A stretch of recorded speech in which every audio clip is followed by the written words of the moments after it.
अक्षय। देखो अक्षय, हाइपरटेंशन के पेशेंट की हालत बहुत नाजुक होती है। जरा से भी और टेंशन उसके लिए जान का खतरा बन सकता है। अगर तुम अपनी मॉम से प्यार करते हो तो तुम्हें एक काम करना ही पड़ेगा। लगता है कि हम गलत थे सू। हम अपने अक्षय को खो चुके हैं। अब ये सिर्फ एक पति है और हमारे जीने मरने से इसे कोई फर्क नहीं पड़ता। नहीं डैड,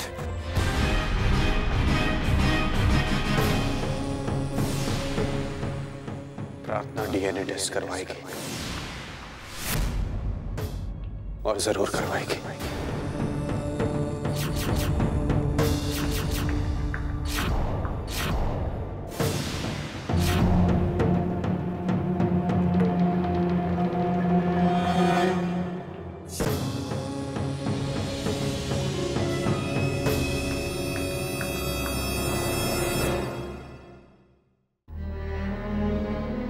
डीएनए टेस्ट, इतनी बड़ी परीक्षा।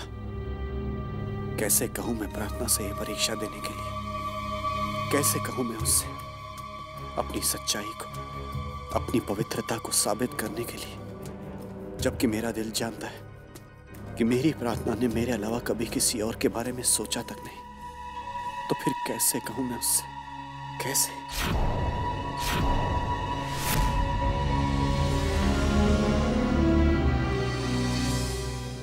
मतलब मैं डैड बनूंगा और तुम मॉम बनो।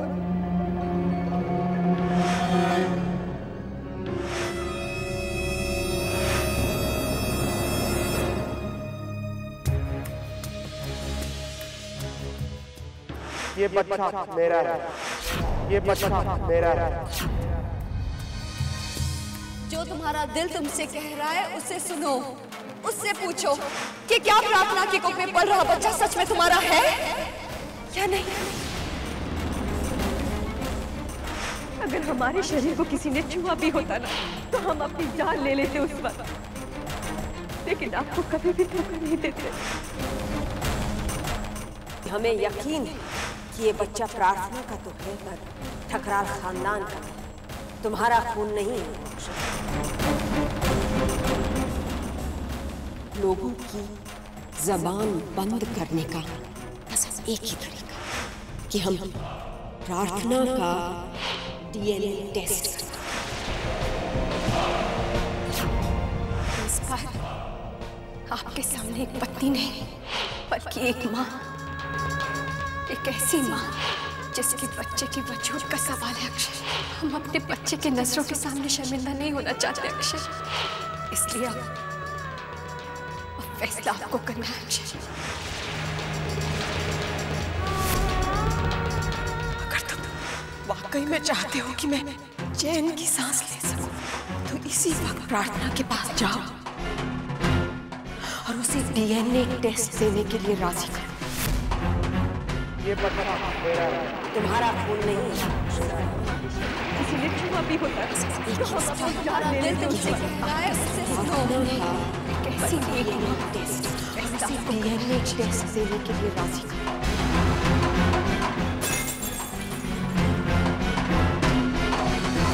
ये कौन से दोराहे पर खड़ा हूं? माँ की बात ठुकराता हूं तो बेटे का फर्ज सामने आकर खड़ा हो जाता है। और अगर प्रार्थना से डीएनए टेस्ट करवाने के लिए कहता हूं तो एक पति होने के नाते अपनी पत्नी के साथ बहुत बड़ा अन्याय करूंगा मैं। क्या करूं?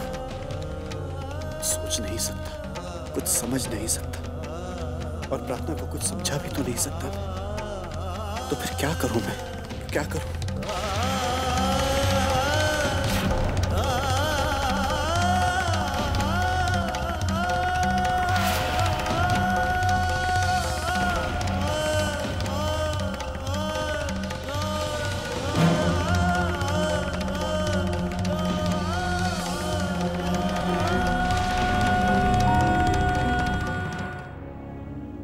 मैं ज्ञान के खिलाफ नहीं हूं सिद्धि।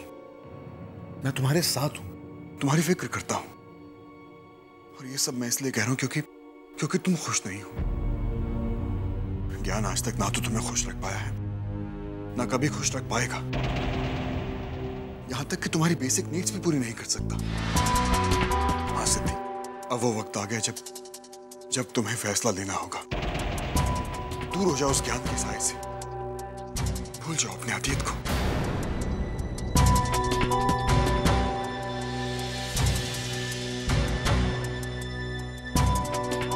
कभी कभी अतीत यादों से नहीं, सांसों से जुड़ जाता है वरुण। मैं भी इसे भूलना चाहती हूँ, लेकिन जैसे इसने अपनी गांठ मेरे दिल के साथ बांध ली है वरुण। सिद्धि, तुम्हें ये गांठ अपने इरादों की मजबूती से तोड़नी होगी, वरना हमेशा हमेशा के लिए तुम इसमें बंद के रह जाओगी। सिद्धि, ज्ञान तुम्हें कभी खुश नहीं रख पाएगा, इसलिए मैं तुमसे कह रहा हूं कि डिवोर्स ले लो ज्ञान से।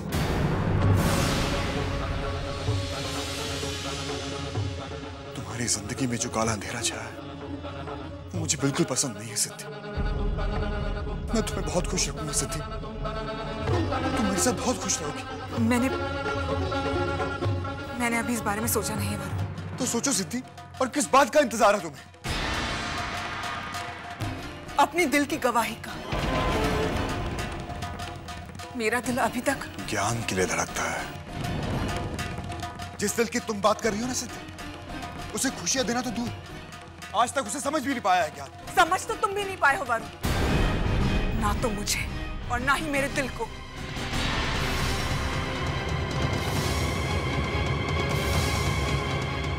आज भी फैसले के दोराहे पर खड़ी है सिद्धि, लेकिन अब और नहीं, अब चाहे जो हो जाए, सिद्धि को पाने के लिए मुझे कुछ भी क्यों ना करना पड़े, मैं वो सब करूंगा।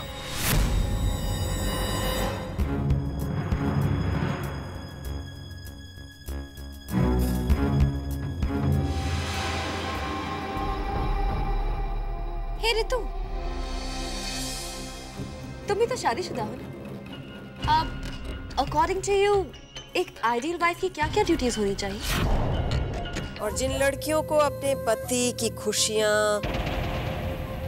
उसके इमोशंस की परवाह नहीं होती, उन्हें शादी करनी चाहिए या नहीं?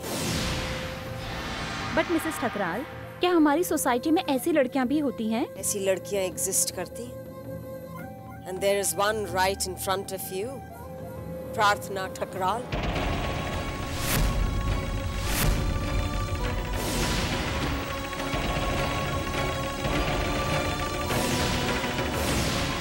क्या सचमुच ही ऐसी है?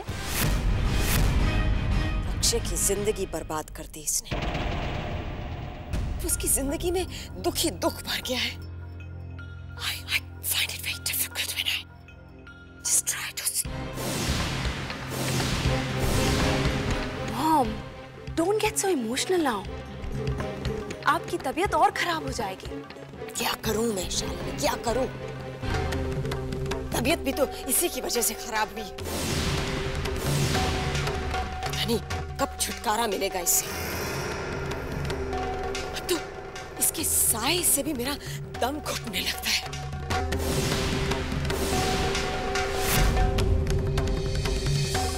Just look at her. She's so shameless. Oh my God.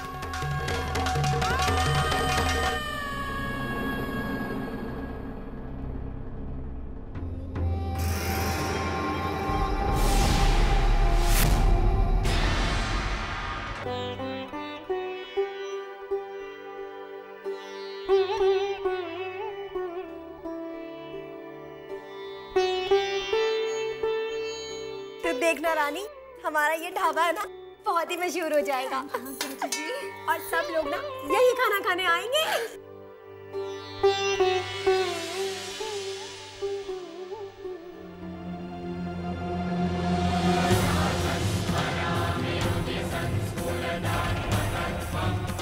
मैं तुम्हारे साथ सारे रिश्ते खत्म करता, इस प्यार की कहानी को खत्म करता, जुटाता हूं उन सारे प्यार के लम्हों को जो तुमने और मैंने एक साथ बताए हैं।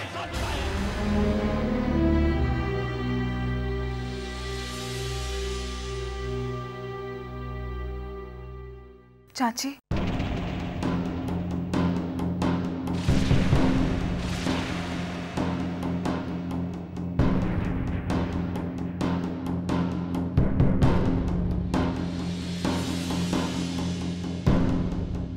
वो मैं ज्ञान से मिलने आई थी।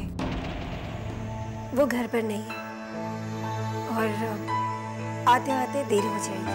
ठीक है, ज्ञान को प्लीज बता दीजिएगा कि मैं उससे मिलने आई थी। रुको सिद्धि, जो बताना है हमें बता दो, हम ज्ञान को बोल देंगे। नहीं भाभी, कोई बात नहीं, मैं फिर से आ जाऊंगी ज्ञान से मिलने। क्यों क्यों आओगी तुम मुझसे मिलने? पहले ही तुम हमारे ज्ञान की जिंदगी बर्बाद कर चुकी हो, अब क्या चाहती हो तुम? तुम्हें क्या लगता है सिद्धि, तुम अपने पैसों के गुरूर में हमारे ज्ञान के साथ, उसकी भावनाओं के साथ जब चाहे जैसे चाहे खेल सकती हो? रानी भाभी, आप मुझे गलत समझ रही हैं। बिल्कुल ठीक समझ रही हूँ मैं तुम्हें। अरे तुम जैसी लड़की को तो चुल्लू भर पानी में डूब मर जाना चाहिए। ना ही तो तुमने कभी अपने पति को पति समझा और ना ही अपने ससुराल को ससुराल। यही संस्कार है तुम्हारे?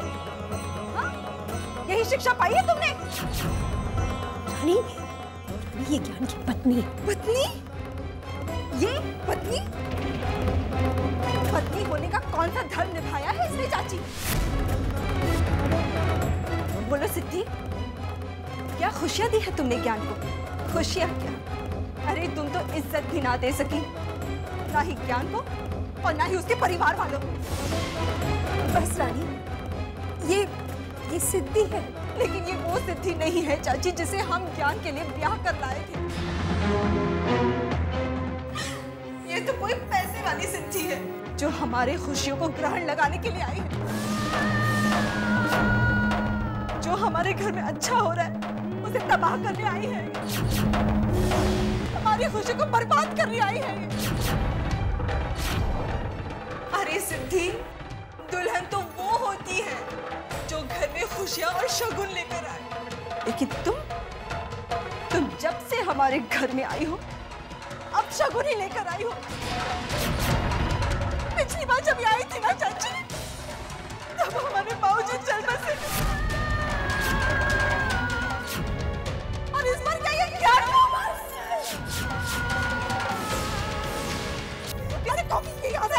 ठीक है, तू चल।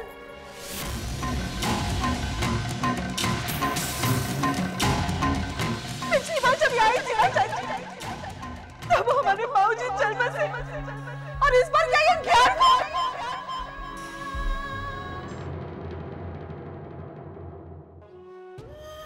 मतलब प्रातम, मैं डैड बनूंगा और तुम मॉम बनोगी।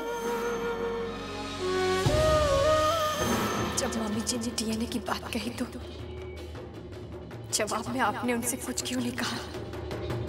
प्रार्थना, इस वक्त मेरे सोचने की ताकत खत्म हो चुकी है प्रार्थना। मैं किसी नतीजे पर पहुंचने के काबिल ही नहीं रहा हूं।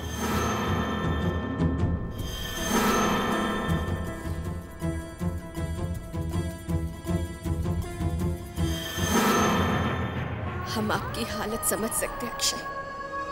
माँ और पत्नी के दो किनारों में आप फंस चुके हैं। फैसले का कोई भी छोड़ पाए बिना आपकी कश्मकश और अपने आप से ही आपकी लड़ाई, ये सब हमें दिखाई देती है अक्षय। लेकिन हम क्या करें अक्षय, कुछ समझ में नहीं आ रहा। किस सोच में गुम हो प्रार्थना?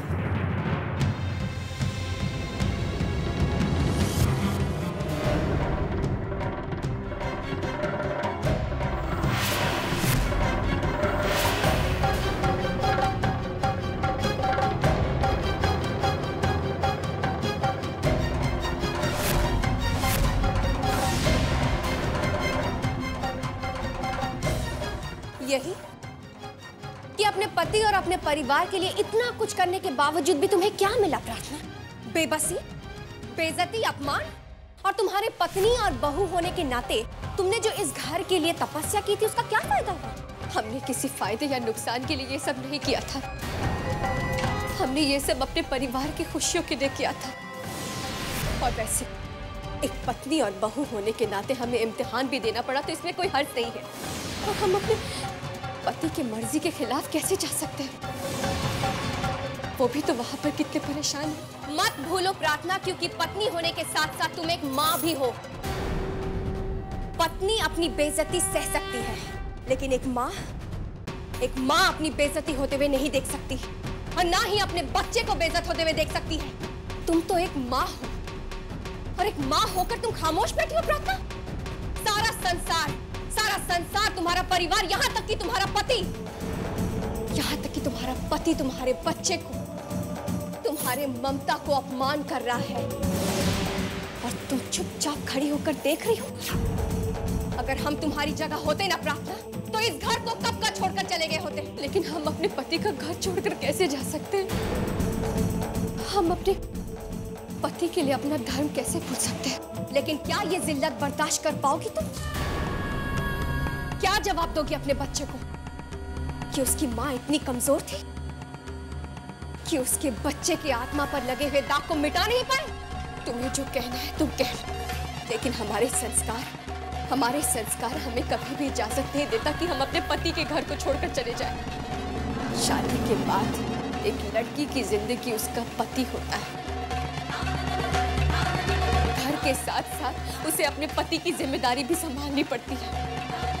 और अक्षय जिस हालात से गुजर रहे हैं, हम उन्हें ऐसे दोराहे पर छोड़कर कैसे जा सकते हैं? एक बात याद रखना प्रार्थना, अगर आज तुमने ये कदम नहीं उठाया ना, तो दुनिया की हर माँ को तुम शक के कटघरे में खड़ा कर दोगी। दुनिया की हर माँ से ये सवाल पूछा जाएगा कि सबूत दो, तुम्हारे बच्चे का पिता कौन है? नहीं प्रार्थना, दुनिया की हर माँ के लिए तुम्हें ये कदम उठाना ही पड़ेगा। तुम्हारे लिए, तुम्हारे आत्मसम्मान का सवाल है प्रार्थना, तुम्हारे स्वाभिमान का सवाल है, दुनिया की हर माँ के स्वाभिमान का सवाल है प्रार्थना। तुम्हें ये कदम उठाना ही पड़ेगा। क्या ये सवाल सिर्फ हमारे ऊपर है? अक्षय के यकीन पर नहीं। किस यकीन की बात कर रही हो प्रार्थना? अरे वो यकीन तो टुकड़े टुकड़े हो चुके हैं। आज तुम्हें फैसला करना ही पड़ेगा प्रार्थना, एक पत्नी के फर्ज के बीच और एक माँ के आत्मसम्मान के बीच तुम्हें किसी एक को चुनना पड़ेगा।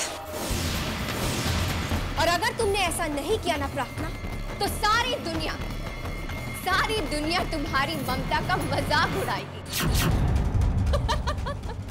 सोचो प्रार्थना, तुम्हारे ममता का मजाक उड़ाएगी प्रार्थना। मान लो प्रार्थना, अब भी मान जाओ, वरना तुम मजाक बनकर रह जाओगे प्रार्थना।